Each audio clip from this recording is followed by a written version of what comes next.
नम्मा homeopathy आरोग्य संजीवनी. नमस्कार, मी doctor Girish okay. नम्मा homeopathy आरोग्य संजीवनीच्या नवीन भागात आपलं हार्दिक स्वागत करतो. मित्रहो, तुम्ही मला अनेक नाटकांमधून, मालिकांमधून, चित्रपटांमधून तुमचं मनोरंजन करताना बघितलं असेल. पण आज मी एक वेगळा विषय तुमच्याकडे घेऊन आलोय. तो विषय महत्त्वाचा तर आहेच, पण आपल्या सगळ्यांच्या आरोग्याशी संबंधित आहे. मित्र, आपण बघितलं असेल की एखाद्या गाडीची, एखाद्या ट्रेनची वेळ जर आपल्याला माहीत नसेल तर आपल्या एखाद्या साधनामध्ये जाऊन ती आपण बघण्याचा प्रयत्न करतो. पण आपल्याला एखादा आजार झाला असेल, आपल्याला काहीतरी त्रास होत असेल आणि त्याची लक्षणं आपल्या शरीरावर दिसत असली तरी सुद्धा आपण ती नीट बघण्याचा प्रयत्न करत नाही, त्याकडे दुर्लक्ष करतो. अशाच काही आजारांवर चर्चा करण्यासाठी आज आपण भेटलो आहोत नम्मा होमिओपॅथी आरोग्य संजीवनीच्या या भागामध्ये. मित्रहो, औषध किंवा सर्जरी म्हणजे शस्त्रक्रिया असं म्हटलं तरी आपलं तोंड लगेच कडवट होतं. पण असे आजार जर आपल्याला वेळीच बरे करता आले तर, आणि तेही नैसर्गिक अशा होमिओपॅथिक पद्धतीने किंवा होमिओपॅथिक सायन्सच्या मदतीने, नम्मा होमिओपॅथी घेऊन आले आहे अशाच काही आजारांवर. मग ते आजार दीर्घकालीन असोत म्हणजे क्रॉनिक असोत किंवा अनक्युरेबल म्हणजे बरे न होणारे असोत, तर नम्मा होमिओपॅथीमध्ये अशा सर्व आजारांवर डेफिनेटली काही ना काहीतरी उपाय आहेत, सोल्युशन्स आहेत. मित्र, मला सांगताना अतिशय आनंद होतोय की नम्मा होमिओपॅथीकडे 20 वर्षाचा अनुभव आहे. त्यांच्याकडे 200हून अधिक तज्ज्ञ डॉक्टर्स आहेत. आजपर्यंत नम्मा होमिओपॅथीने 50,000च्या वर रुग्ण बरे केलेले आहेत आणि दर महिन्याला या सगळ्या शाखांमधून 10,000च्या वर रुग्ण तपासले जातात. आणि त्याहीपेक्षा महत्वाची आणि अतिशय गौरवाची गोष्ट म्हणजे नम्मा होमिओपॅथीची दादरची जी शाखा आहे ती होमिओपॅथीचे उपचार करणारी एशियातली सगळ्यात मोठी शाखा आहे. आणि याच नम्मा होमिओपॅथीमध्ये रिसर्च डिपार्टमेंटमध्ये गेली 5 वर्ष अनुभव असलेले डॉक्टर पवन चौबे आज आपल्याबरोबर आहेत. नमस्कार चौबे जी. नमस्कार सर. मुझे मालूम है आप नागपुर से हैं, तो मैं भी नागपुर से हूँ. ये बड़ी आनंद की बात है. लेकिन इसके आगे हम हिंदी में बात नहीं कर सकते. नागपुर में मिलेंगे तो करें, लेकिन इसके बाद ये मराठी कार्यक्रम है तो मराठी में बात नाही. मला फार बरं वाटून राहिलं तुम्हाला इथे बघून. मला असं विचारायचं आहे की या प्रकाराबद्दल जरा अजून आम्हाला विस्ताराने ऐकायला आवडेल, किंवा याचे प्रकार काय आहेत याबद्दल तुम्ही सांगितलं तर बरं होईल. डायबिटीजमध्ये 2 टाईप असतात सर. पहिला म्हणजे इन्सुलिन डिपेंडेंट, सेकंड म्हणजे नॉन इन्सुलिन डिपेंडेंट. त्याला डायबिटीज मेलाइटस म्हणतात. आता जे इन्सुलिन डिपेंडेंट आहे सर, त्याच्यात फर्स्ट टाईप जे आहे त्याच्यात लहान बाळांमध्ये किंवा तरुणमध्ये होतो. आणि हा इन्सुलिन डिपेंडेंट असतो. त्याच्यात जसं आपल्या शरीरात पॅनक्रियास असतात, त्यात बीटा सेल नावाचे एक सेल्स असतात. ते इन्सुलिन बनवण्याचा प्रोसेस करतात. त्याच्याने इन्सुलिन बनते. आणि इन्सुलिन जे असतो सर, तो एक हार्मोन आहे. तो शरीरात रक्तांमध्ये साखराचं प्रमाण तो कंट्रोल करायचा प्रयत्न करतो. पण जे इन्सुलिन डिपेंडेंट असतात त्यांना त्यांच्या शरीरामध्ये हा बीटा सेल काम नाही करत आणि शरीरात इन्सुलिनचं प्रमाण बनतच नाही. त्यांच्यामध्ये शरीरात साखर त्यांच्या रक्तामध्ये नेहमीच येते आणि त्यांना इन्सुलिन घ्यावं लागते आणि त्याच्याने ते कंट्रोल करतात. टाईप 2 जे असते ते डायबिटीज मेलाइटस आहे, नॉन इन्सुलिन डिपेंडेंट आहे. त्याचे खूप फॅक्टर्स आहे, त्याचे खूप रिझन्स आहे. त्याचं सर्वात मोठं रिझन हे आहे की आजकालची जी आपली लाईफस्टाईल चालू आहे त्याच्यात लोकांचं एक्सरसाइज कमी झालं आहे, ओबेसिटी वाढली आहे, लोकांचं लठ्ठपणा वाढला आहे. आता हे सध्या ही जे लॉकडाऊन वगैरेची परिस्थिती आली त्याच्यात लोक बाहेर नाही जाऊ शकले, घरीच राहत आहे, सगळं ऑनलाईन चालू आहे. त्याच्यामुळे त्यांची एक्सरसाइज नाही, बॉडी फिट नाही आहे. तो एक खूप मोठा फॅक्टर झाला आहे. फास्ट फूड एक खूप मोठा फॅक्टर झाला आहे. त्याच्यात शुगरचा कंटेंट खूप असतो. ते सगळं फूड आपण खातो, त्याच्यामुळे पण साखर शरीरात वाढत आहे. आणि त्याच्यानंतर मग हे सगळे गोष्टी टाईप 2 डायबिटीजला वाढवण्याचा प्रयत्न करते आणि त्याच्याने टाईप 2 डायबिटीज वाढत असते. डायबिटीजचा अजून एक प्रकार आहे, त्याला जेस्टेशनल डायबिटीज म्हणतात. ते जेस्टेशनल डायबिटीज जे आहे त्याच्यात जे गर्भ अवस्थामध्ये लेडीजमध्ये किंवा प्रेग्नेंट लेडीजमध्ये हे प्रकार जाणवतो आणि त्यांना हा डायबिटीज येतो. त्याच्यामुळे काय होतं की जे लेडीज असतात त्यांचं डायबिटीजचं लेवल वाढतो आणि आफ्टर प्रेग्नेन्सी, आफ्टर डिलिव्हरी त्यांनी औषध बरोबर प्रमाणात घेतलं तर ते औषधनी त्यांचं डायबिटीज चालला जातो. पण भरपूर लोकांमध्ये हा डायबिटीज त्याच्यानंतरही कॅरी फॉरवर्ड होतो आणि त्याच्यानंतरही तो वाढत जातो. त्याच्यासाठी आपल्याला लक्ष द्यावं लागते, त्याच्यासाठी बरोबर औषध घ्यावं लागते आणि त्याच्याला आपल्याला कंट्रोल ठेवणं हे खूप आवश्यक असतो. आणि आता आजकाल अजून एक प्रमाण चालू झालं आहे, त्याला प्री डायबिटिक म्हणतात. प्री डायबिटिक म्हणजे त्याच्यात काय असते की प्री डायबिटीजमध्ये सर असं असतो की जेव्हा लोक बरोबर लक्ष नाही देत आणि त्यांचं शरीरात ते बरोबर चेकिंग नाही करत त्यांचं ब्लडचं, त्याच्यात साखराचं प्रमाण चेक नाही करत, त्याच्यामुळे काय असतं की ब्लडमध्ये ते साखर ते चेक नाही करत आणि त्यांना डायबिटीज असतो, पण ते कधी औषध नाही घेत किंवा त्याच्याकडे लक्ष नाही देत. त्याला प्री डायबेटिक म्हणतात. त्याच्यामध्ये आम्ही ब्लड टेस्ट करायला सांगतो पेशंटला. त्याच्यात 2 प्रकार असतात, एक फास्टिंगमध्ये आणि एक पोस्ट मील असते. एक जेवणाच्या आधीचं आणि एक जेवण झाल्यानंतरचं ब्लड टेस्ट असतो. त्याच्यात आम्हाला माहीत पडते की त्याच्यात साखर आहे की नाही आहे ब्लडमध्ये. आणि त्याच्यात एक अजून एक टेस्ट असते, त्याला HbA1c म्हणतात.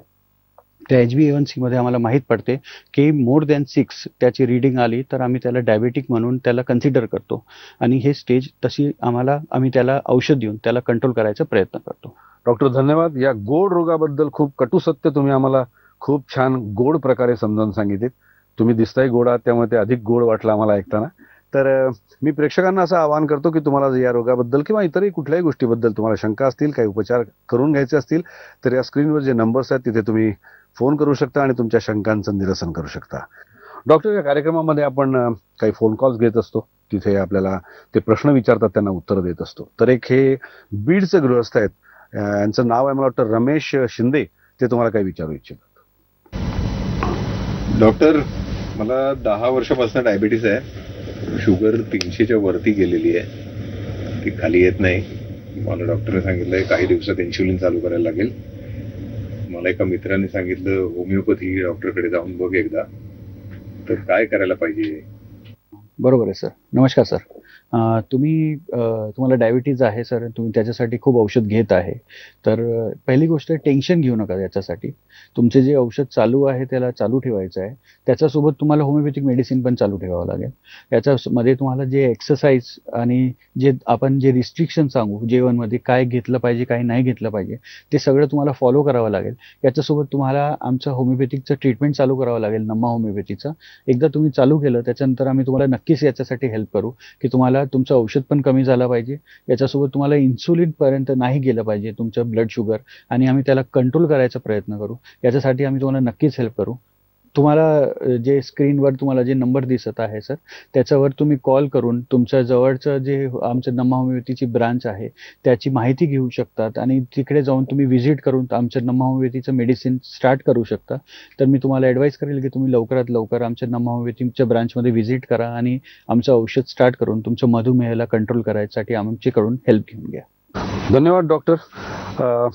मला आता तुम्हाला असं विचारायचं आहे की या मधुमेह किंवा डायबिटीसची साधारण लक्षणं काय असतात किंवा कशामुळे आपल्याला कळतं की आपल्याला मधुमेह झालाय किंवा डायबिटीस झालाय, ती जरा आम्हाला सांगितलं तर बरं होईल. डायबिटीजमध्ये सर मी तुम्हाला सर्वात आधी हे सांगायला आवडेल मला की डायबिटीजमध्ये लोकांना नॉर्मल रीडिंगच माहीत नाही की त्यांना फास्टिंग, पोस्ट मील आणि त्यांना हे पण माहीत नसते की त्यांचे लेवल किती आहे शुगरचं. तर त्याच्याकडे मी तुम्हाला पहिलं ते सांगायला आवडेल मला. पहिलं फास्टिंग म्हणजे त्यांना जेवणाच्या आधीचं साखर, त्याची रीडिंग असते 80 to 110. त्याच्या 110 पेक्षा जास्त त्यांचं साखर येत असेल तर आम्ही त्याला डायबिटीजमध्ये कन्सिडर करतो. पोस्ट मीलमध्ये आम्ही 120 ते 150 पर्यंत त्याला कन्सिडर करतो. 150 पेक्षा जास्त तुमचं समजा रीडिंग येत आहे तर आम्ही त्याला डायबिटीजमध्ये कन्सिडर करतो. तर त्याच्याकडे खूप लोक असे आहेत ज्यांच्याकडे रीडिंग असतात पण त्यांना समजत नाही की त्यांचं रीडिंग किती आहे आणि त्यांना साखर इवन मधुमेह त्यांना आहे की नाही आहे ते त्यांना लक्षात नाही येत. म्हणून त्यांच्यासाठी रीडिंग खूप महत्त्वाचे आहे. आता लक्षणे म्हणजे कसं आहे सर, त्याच्यात पॉलिफेजिया, पॉलीयुरिया, पॉलिडिप्सिया असे प्रकारचे हे सिम्पटम्स असतात. आता पॉलीयुरिया म्हणजे कसं, त्यांना वारंवार लघवीचा प्रकार चालू असतो आणि त्यांना दिवसभरात खूप वेळा लघवी येते. त्याच्यात जे सिम्पटम्स असतात त्याच्यात पॉलीयुरिया असतो. पॉलीयुरिया म्हणजे जेव्हा शरीरात मधुमेहाचा प्रकार जास्त वाढतो किंवा साखर जास्त वाढते तेव्हा त्यांना लघवीचं प्रमाण पण जास्त वाढतो. तर दिवसभरात खूप वेळा लघवी होणं त्याला पॉलीयुरिया म्हणतात. पॉलिफेजिया जेव्हा त्यांना खूप जास्त भूक लागते किंवा खूप जास्त जेवण करायची इच्छा होते आणि त्याच्यामुळे त्यांना साखर शरीरात वाढत जाते, त्याला पॉलिफेजिया म्हणतात. आणि पॉलिडिप्सिया म्हणजे जेव्हा शरीरात लघवीमुळे शरीरात पाणीचं प्रमाण कमी होत जातो तर त्यांना तहान खूप लागते, तर त्याला पॉलिडिप्सिया म्हणतात सर. अजून एक सिम्पटम आहे त्याचा, ते म्हणजे वेट लॉसचं सिम्पटम आहे. खूप लोकांना असं वाटते की त्यांचं शरीराचं वजन कमी होत चाललं आहे, तर हे एक चांगली गोष्ट आहे आणि ते त्याच्याकडे एवढं लक्ष नाही देत. पण जेव्हा एका महिन्यात तुमचं 3 किलो ते 4 किलो वजन कमी होत आहे किंवा 3 महिन्यात तुमचं 10 किलो किंवा 8 किलो वजन कमी होत आहे, तेव्हा तुम्ही याच्याकडे लक्ष दिलं पाहिजे आणि तुम्ही त्याचं चेकअप केलं पाहिजे, की तुम्हाला कळलं पाहिजे की तुम्हाला शुगर आहे की नाही आहे. आणि अजून एक खूप मोठा सिम्प्टम असतो, त्याला जनरलाइज वीकनेस किंवा त्याच्याने कमजोरी खूप वाटते पेशंटला. त्याला जनरलाइज वीकनेस म्हणतात.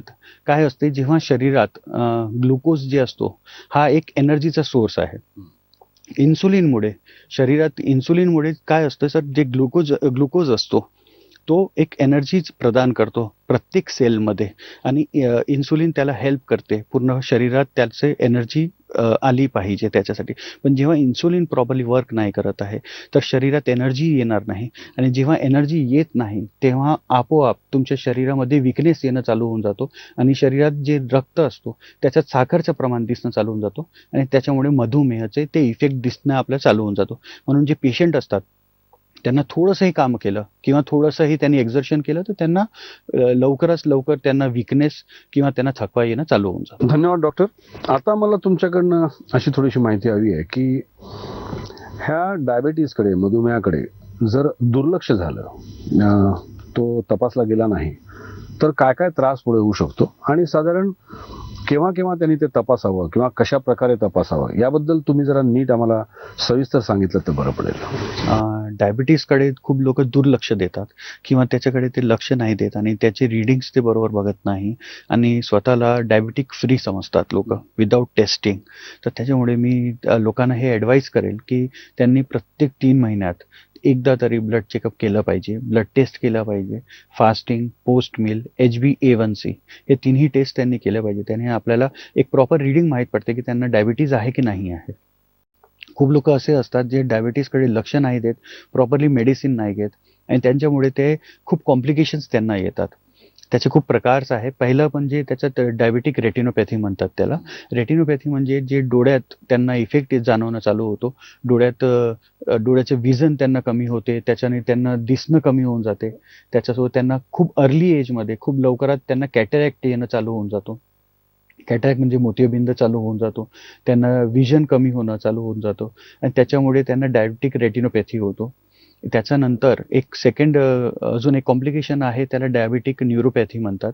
डायबिटिक न्यूरोपॅथी म्हणजे जेव्हा आपल्या शरीरात डायबिटीज येतो किंवा मधुमेह येतो तेव्हा तुमच्या शरीराचे जे नर्व्ज असतात ते पूर्ण सेन्सिटिव्ह होऊन जातात. सेन्सिटिव्ह झाल्यामुळे काय होते, तुमच्या हाताच्या आणि पायाच्या तळपायात किंवा हातात तुम्हाला मुंग्या चालले किंवा असं निडलसारखं काहीतरी तुम्हाला चुबत आहे, काही असं त्याला तुम्हाला सेन्सेशन होत राहतो. त्याला डायबिटिक न्यूरोपॅथी म्हणतात आणि ते मुंग्या चालणं तुम्हाला कंटिन्युएशनमध्ये वाटते, त्याच्यासोबत तुम्हाला खूप आग होते तळपायात किंवा हातात, त्याला डायबिटिक न्यूरोपॅथी म्हणतात. तर तुम्ही त्याच्याकडे पण लक्ष दिलं पाहिजे. एक तिसरा प्रकार म्हणजे डायबेटिक नेफ्रोपॅथी असतो. डायबेटिक नेफ्रोपॅथी मध्ये काय होतं सर, ते जे किडनी असतात त्याच्यावर त्यांचा इफेक्ट होतो. पेशंटने डायबेटिक नेफ्रोपॅथीकडे खूप लक्ष दिलं पाहिजे. क्रिएटिनिन लेवल वाढल्यानंतर किडनीचं फंक्शनिंग कमी होऊन जातो, किडनीचं काम करणं कमी होऊन जातो आणि किडनी फेल होऊ शकतात. त्याच्यामुळे त्यांनी डायबेटिक नेफ्रोपॅथीकडे पण आपलं लक्ष दिलं पाहिजे. एक चौथा म्हणजे डायबेटिक फूट अल्सर किंवा डायबेटिक फूट याला म्हणतात. हे एक कॉम्प्लिकेशन अजून आहे डायबिटीजमध्ये. त्याच्यामुळे काय होतं, लोकांना बरोबर लक्ष नाही देताना त्यांना हातापायाला काही लागलं किंवा पायामध्ये काही कुठेतरी लागलं तर ते जे जखम असतात ते डायबिटीसच्या पेशंटचे जखम कधी भरत नाही लवकर आणि ते त्याच्याकडे दुर्लक्ष करतात आणि दुर्लक्ष केल्यामुळे परिस्थिती अशी येऊन जाते की हळूहळू ते पायामध्ये गँग्रीन होणं चालू होऊन जातो आणि त्याच्यामुळे त्याला ॲम्प्युटेशन किंवा त्याला कापावा लागतो पायाला. त्याच्याकडे पण ते लक्ष नाही देत. त्याच्यामुळे हा खूप मोठा आजार आहे, त्याला डायबेटिक फूट अल्सर किंवा डायबेटिक गँग्रीन म्हणतात त्याला. तर त्याच्याकडे पण त्यांनी लक्ष दिलं पाहिजे. याच्यासाठी मी प्रत्येक प्रेक्षकांना हे सांगेल की तुम्ही आपलं blood test, complete blood test, LFT liver function test, KFT kidney function test, तुमचं शुगरचं डायबिटीसाठी फास्टिंग, पोस्ट मील आणि HbA1c हे टेस्ट दर 3 महिन्यात 6 महिन्यात एकदा तरी केलं पाहिजे आणि आपल्याला माहीत पडलं पाहिजे की आपल्याला कुठला त्रास आहे की नाही आहे. डॉक्टर, साधारणपणे असं बघितलं जातं की ज्याला मधुमेह होतो, डायबिटीस होतो, तो काहीतरी एक उपचार सुरू करतो आणि समजा त्याने ॲलोपॅथिक उपचार सुरू केले, मोठ्या काळासाठी तो उपचार घेतो, 4-5 वर्ष उपचार तो घेतोय, त्यानंतर त्याच्या उपचारांना कंटाळतो, कारण ते उपचार थांबतच नाहीत. बरोबर. आणि मग तो समजा होमिओपॅथीकडे आला, तुमच्याकडे आला, तर त्याचे जे चालू उपचार आहेत त्याच्याबरोबर तो होमिओपॅथीचे पण उपचार घेऊ शकतो का, हा एक प्रश्न. आणि बऱ्याचशा पेशंट्सना पुढच्या स्टेजला, पुढच्या पातळीवर इन्शुलिन इंजेक्ट करायला लागतं आणि ते खूप त्रासदायक असतं आणि बरेचसे पेशंट त्याला घाबरतात सुद्धा. तर अशा कंडिशनमध्ये, अशा स्टेजला इन्शुलिन घ्यायची वेळ आलेली असेल एखाद्या पेशंटवर, तर नमा होमिओपॅथी त्याला काही मदत करू शकते का किंवा काही उपचार करू शकते का? नक्कीच. नमा होमिओपॅथीमध्ये आम्ही पेशंटला हे ट्रीटमेंट देतो. त्याच्यात होमिओपॅथिक ट्रीटमेंट आहे सर. आणि हे होमिओपॅथिक ट्रीटमेंटमध्ये तुम्हाला ॲलोपॅथिकचं औषध चालू असतानाही तुम्ही होमिओपॅथिकचं ट्रीटमेंट घेऊ शकता. होमिओपॅथी आणि ॲलोपॅथी सोबत तुम्ही घेतलं तरी तुम्हाला तुमच्या शरीरावर त्याचे दुष्परिणाम नाही होणार. तुमचं ॲलोपॅथिकचं औषध चालू असताना आम्ही तुम्हाला हेल्प करू, की तुम्हाला जे ॲलोपॅथिकचं मेडिसिन चालू आहे, ज्याचा पॉवर तुमचा वाढत चालला आहे दरवर्षी आणि तुम्ही त्याच्यातून कंटाळले आहे, तर त्याला आम्ही थांबायचा प्रयत्न करतो, त्याला कमी करायचा हेल्प करतो आणि हळूहळू तुम्हाला होमिओपॅथीवर आणायचा प्रयत्न करतो. मी प्रेक्षकांना असं आवाहन करतो की तुम्हाला या रोगाबद्दल किंवा इतरही कुठल्याही गोष्टीबद्दल तुम्हाला शंका असतील, काही उपचार करून घ्यायचे असतील, तर या स्क्रीनवर जे नंबर्स आहेत तिथे तुम्ही फोन करू शकता आणि तुमच्या शंकांचं निरसन करू शकता. आणि अजून एक कॉल येतोय डॉक्टर आपल्याला, सोलापूरहून रत्नाकर पाटील यांचा. त्यांना काय म्हणायचं आहे बघूया आपण.